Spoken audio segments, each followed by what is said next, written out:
This right here is how we can tell when our tires need to be replaced. We turn the penny upside down and we can see that Lincoln's head is exposed.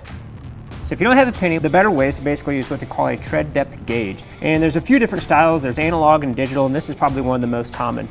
Tread depth gauges are measured in 30 seconds or millimeters. And what we're looking for is to make sure that we have more than 2 30 seconds worth of tread left.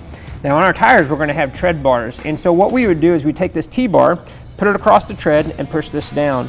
And if you get close in here, you can actually see that we're approximately about 3 to 4 30 seconds left of tread. So that is an indicator on this tire that it needs to be serviced and replaced. You're also going to see from the manufacturer that's actually going to have wear bars, and you can see that these are the indicators also to let the customer or the technician know that they need to replace their tires. If you'll notice on the outside edge, because of the way the tire is wearing, that they're actually closer to the wear bars than the inner edge.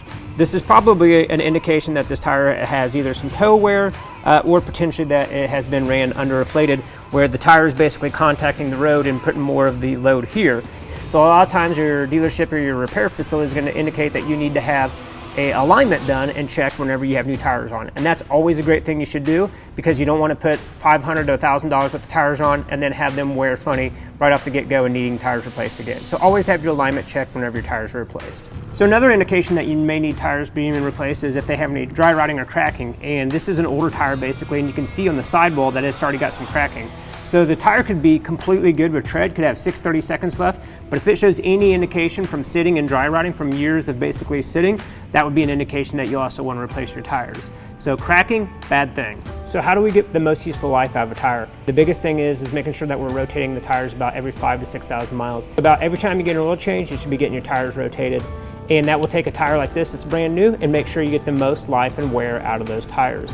When you have 4 tires and you have 2 tires on the front or the rear that have more tread than the other, it's a good idea to always keep those tires on the rear of the vehicle. And the reason being is we want to prevent rear wheel lockup so that car does not spin out of control. Some of you out there that think, well, it'd make more sense to have those on the tires that are steering.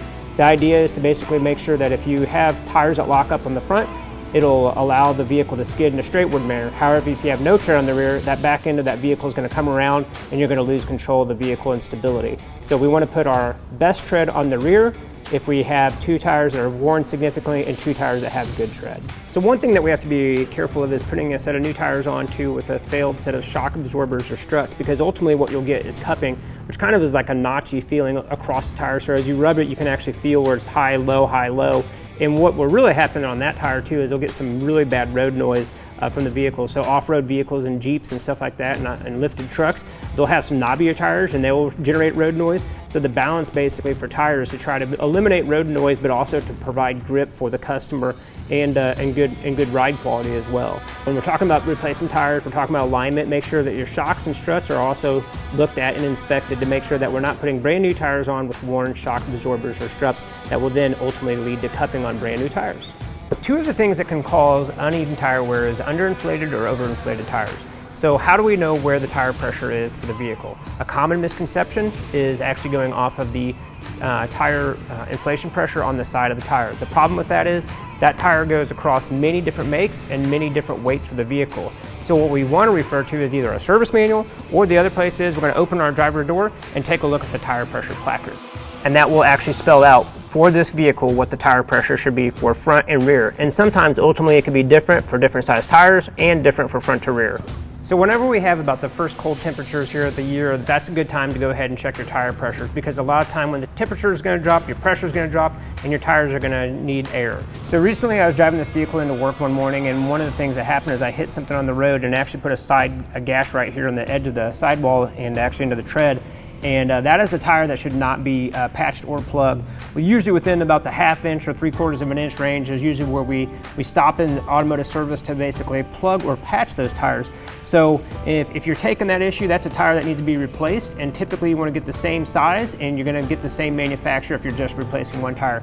So what I'm saying is stay away from any patching or plugging on the sidewall of the tire. Can a bad tire cause an imbalance or a vibration? The answer to that is yes. So if you have a tire that's been flat spotted, where basically it's acting like an eraser whenever you locked up the tires, those can definitely cause a noise and a vibration. You can also have a new tire that basically wasn't manufactured correctly, cause a vibration. You can also have a cupped or choppy tire that can cause vibration.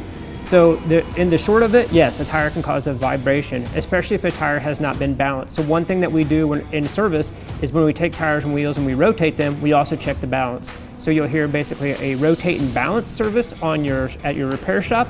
That is something that we want to make sure that we're doing every so often to make sure that we keep that ride quality for our customers in a standard where they're happy. So again, vibrations from tires, definitely something as a possibility. Doesn't mean it's definitely the tire, but something we want to check out.